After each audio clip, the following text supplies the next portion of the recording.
Today's educational system was developed during the Industrial Revolution. And that's the problem. It hasn't changed in 150 years.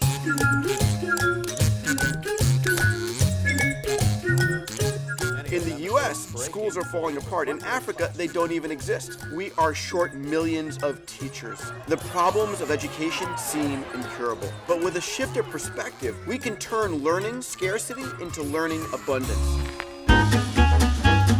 During the Industrial Revolution 150 years ago, education went from the privileged and rich few to the masses, but it did so at a cost. In order to educate the masses, it went mass production. Kids were grouped by ages, they were all given the same assignments. It was an assembly line mentality.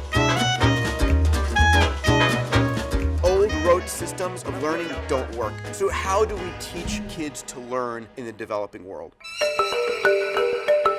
Well, as it turns out, kids are incredibly inquisitive. Nicholas Negroponte, the founder of One Laptop Per Child, did one of the first epic experiments, in which he went to 2 villages with 20 tablets. Now, these just weren't any villages. They were villages in the middle of no place, hundreds of kilometers from any other individuals. He gave those 20 tablets to the kids and then left.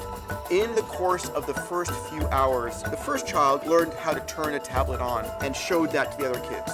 By the end of the day, those kids were using a dozen applications on those tablets. By the end of the first year, they had taught themselves ABCs and had begun to sound out words.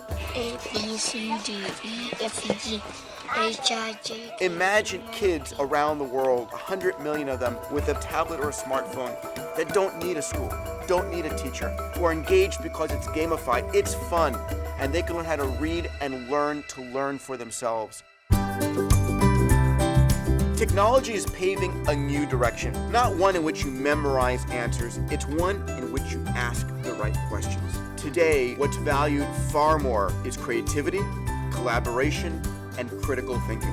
These are the 3 R's for the 21st century. We are about to create a world of global literacy, a world that is extraordinary, a world in which our children's future is much smarter than you think.